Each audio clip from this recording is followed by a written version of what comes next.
Okay, our next speaker, there she is, Aaliyah Grigg, who is CEO of EvolveWe, and she's going to talk about empathy in AI.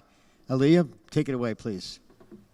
Okay, thank you so much, Stuart, and thank you for having me today. It's a great honor for me to speak at this conference. So let me share my screen and present you. Yeah, just a second. Here my presentation. So can you see my screen? Yeah, I hope it works.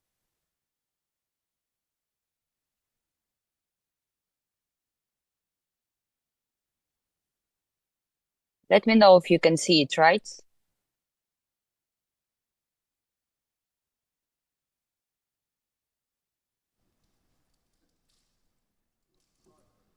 Okay, you can see it, right? Well, now it says you're in process of sharing. Okay, Now we and see like it. Now we this? see it. Okay, perfect. Thank you so much. So I'll share with you today Turn your our face on. We research. can't see your face. We can't. There we go. Ah, Thank you. Just need okay. PowerPoint and your face. We got you now. Thank you. Okay, perfect. Thank you so much. Yeah, sorry, I'm from my iPod. Sometimes it's a confusion. So today I'll share some of our research activities for the last 6 years. We've been working on both sides of computer science and neuroscience and studies of cognitive psychology. So let me share first briefly my background. So I have 15 years background launching tech companies and tech projects. My personal background came from the intersection between astrophysics, neuroscience, and cognitive psychology and classical, I would say, economics and management. I launched previously three my space tech companies and sold them successfully, and previously also worked with NASA to create the first habitation on Mars. So I would say that this approach of multidisciplinary work at the different areas helped me to build and start to do the research about artificial consciousness and application of AI technologies to research consciousness and creating further new direction, new ideas. So previously, what I mentioned that there are three key areas in the life which was of interest for me through all my life. It's space, human consciousness, and artificial intelligence. Well, rather than AGI. And let me spread here more. So I would say that an AGI tool for me, it's or artificial consciousness, I prefer to call it in this way. It's a key tool in order to investigate more about our I would say nature and nature of our universe. And my personal mission and core interest is to create the technology which will be much more advanced than current generative models, for example, like ChatGPT or other artificial intelligence tools, but will really have a consciousness. And what does it mean to me and what does it mean to our team? So right now, we are a team of 35 people, of ML engineers, NLP engineers, cognitive scientists, cognitive psychologists, linguists, and also specialists in computer science, of course, and even physics. And we study the nature of consciousness from different angles and trying to program it. Because for us, we try to view consciousness from different, I would say, perspectives in order to create this new and I would say area for architecture for artificial consciousness, which will be much more, I would say, adaptive and smart than current AI technologies. And I'll share more in my presentation today. So why I call it artificial consciousness and AGI and why it's important. So, in the opinion of our research team, one of the key elements of human nature and human consciousness is empathy. Because like right now, for example, like different research specialists in computer science, they study a lot like our AI tools and logic. So, what is logic about? So, and how AI can be created through logical decisions and like a decision tree making or just a simple ML models, but there is not much angle about studying of human feelings, human nature, and human, I would say, traits, and specifically like empathy and emotions, in terms of like how they can bring, I would say, new angle to what is human nature about, and as a result, what is human consciousness about. So I would say that integrating artificial empathy into AI systems can provide insights about underlying empathy in humans being. So that's why we conducted a research for the last 4 years on over 5,000 people, and we continue this research and integrated this knowledge to our AI model about artificial empathy. So we started to study human emotions, first of all, and human feelings and human traits. So we use different tools in order to understand what is human emotions about and human traits. And we started to analyze, and our first research was about studying texts which are written like in the format of chat messaging. And we started to understand how a person can express his emotions and his traits through the chat format and through text. Because it's quite easy to understand each other's emotions, for example, through voice or through our face expression. But it's much more complicated to understand our emotions through our text. And I do believe that text is one of our core, I would say, core aspects of human beings, and this what makes us a huge distinction between, I would say, other animals or like other forms of life. So that's why we started to focus specifically on text, on its linguistic aspects, and on understanding emotions underlying in human text. We used a variety of tools like psychometric, psycholinguistics approaches, and created our own model, which can detect humans' emotional state, human psychological state, his traits, and even predict his behavior based on the way he texts and he constructs sentences and constructs, I would say, text. So right now we need like roughly 10 to 15 sentences in order to understand like each user's profile, and how it helps us to build an artificial consciousness and our AI system. Because through this, we train our own AI system to understand a variety of human beings and a variety of users, because each of us is totally different. Each of us has totally different psychological traits, psychological uniqueness, and emotions. And it's key and it's crucial to understand for AI this all, I would say, aspects and possibility of a range of different emotions, traits, and try to predict what will be next in terms of like psychological change of this human being, because it influences a lot our own subjective experiences, our awareness, and as a result, it provides, I would say, a new angle to AI, how it can be trained to provide empathy, feelings, and so on. And why empathy is such an importance? So first of all, it provides us an opportunity to relation between empathy and subjective awareness. Then it helps to explore the role of emotions in consciousness. And of course, it provides the overall role. And we showed it again in our models and in our trained data sets, how it can influence decision-making and moral reasoning. And I believe that it's one of the key aspects of training artificial consciousness, and as a result, to understand more about us as the human beings and our nature. And what we managed to achieve. So first of all, we trained AI in order to mimic humans' empathy and to recognize, and we proved it through one of our latest studies. We plan to publish it in September, October this year, about influence of emotions to decision making, and how AI model not can only generate empathy, but can really show the levels, I would say, sparks of both intelligence, empathy, and the consciousness. And this brought us also to a theoretical framework, which we are currently working on, and we plan to show the first, I would say, prototype later this year, I would say in November, about architecture of artificial consciousness and artificial empathy, and how it can enable us to create a new level of architecture for AI system, which will be conscious. Second angle, which our team is currently working on, it's embodiment.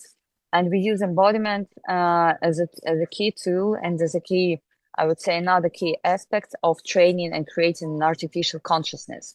Because I would say the main skills that we as a humans have, and it showed in the variety of research, for example, like by Stanislas Dehaene, is that kids and we are as an adults, we learn a lot from environments.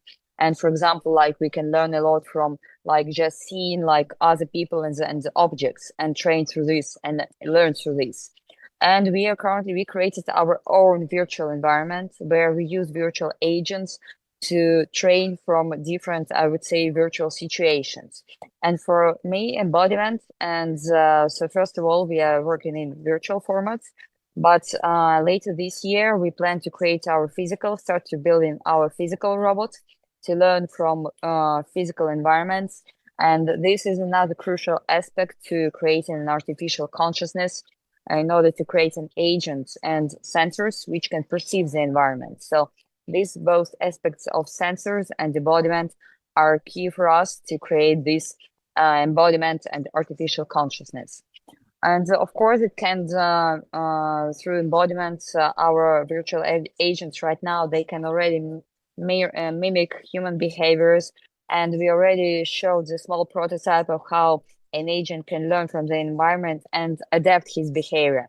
And it's interesting because it shows the first, again, like levels of why embodiment is important in order to understand the nature of consciousness and to train an artificial consciousness. So currently our team uses a multidisciplinary approach, and we use like both knowledge from psychology, neuroscience, cognitive psychology, philosophy, and specifically, I would say a huge stress, I would say in my presentation, I want to focus on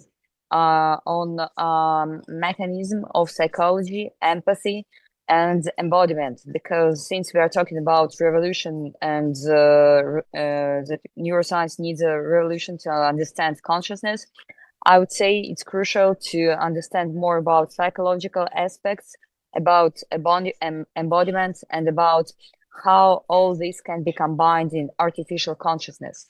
And I do believe that while we will build an AGI or an artificial consciousness, we can understand more and more about nature of consciousness, not vice versa. So, because I know that there are some scientists which believe that we need to understand consciousness first and then to train AI. So our approach, it's why I also don't like to call it an AGI, that's we combine like these different knowledge and sections. And for me, AGI is just like another much more intelligent machine, but artificial consciousness can provide, I would say, bring new light to a level of understanding of human nature, of our own feelings, and how they play a crucial role in our behavior, in our mental actions, in our cognition. And through this, we can create a much more smarter, I would say, agents, robots, and tools which can help to solve complex tasks, can help to reveal secrets of universe, secrets of our consciousness, and so on. And this is, for example, the slide. It's our AI companion, which we created. It's our charity project. It's totally for free. And we incorporated there already our system with artificial empathy and understanding of human nature. And we continue to spread this product right now as a part of the charity and as a tool which can help more and more people around the world to understand better themselves. And I would say the core angle for our team and for our company is to use also this technology in social robots, because again, like through providing artificial empathy and understanding humans' emotions and provide much more empathetic communication and interactions, robots can better understand human beings and as a result adapt to themselves and better understand human nature. And I would say through this we can create much more smarter and helpful tools for our society, which can help to improve our planet. So some of the other applications, of course, it's a healthcare, education, and customer services, and of course, mental health supports and virtual assistants. So currently, we continue to work in our team with robotics application and create a physical robot. We are studying right now. Also, we have a part of our research is studying of the nature of Sanskrit language, because Sanskrit can also, in my opinion, provide a new life to understanding of human consciousness and structure of different language and modalities and their influence on our brain and as a result in our consciousness.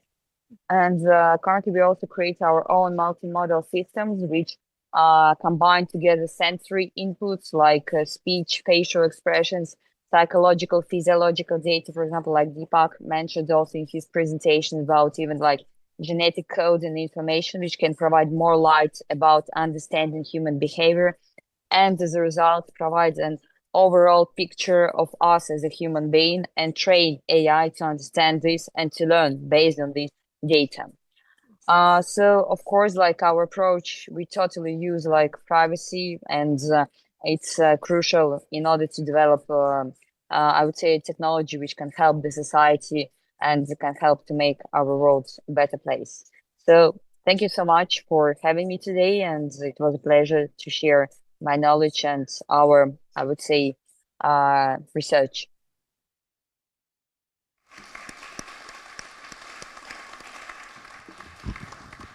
Thank you, Leah. I think we have time for a question or two. Patrick. Hi, my name is Patrick Palucki. Thank you for your talk and for the very important approach to make AI better and safer for humans. I would like to know, there's this research by Tanya Singer who's looked deeply into empathy and compassion and the differences between the two, and showed that empathy is the mirroring and the experience of the emotions of others, while compassion is empathy plus the motivation to help others. And empathy alone can lead to empathic distress and burnout in humans. And it's necessary to shift to compassion to keep on helping others and maintaining the energy. So I was wondering if you have looked into this, and or what you think about compassion in AI. Yes, of course. Thank you so much for the question. So first of all, that's why we created, I briefly mentioned our AI companion, and I mentioned about social robots, because I believe that compassion, it's a crucial factor in our modern world in order to help people to, with, I would say, a overload of social media information and so on, and in order to understand themselves better. And I fully respect, for example, all the research and parts of combination between psychological methods, coaching methods, which showed already that how much compassion is important in order to both to improve like education, for example, healthcare, because through compassion, like we can mirror these emotions and I would say show another person that how it can be another way. And that's why we train our AI to be compassionate, first of all. So yeah, it's a crucial part, I would say, for our research and for our product. Okay, over here, Daniel.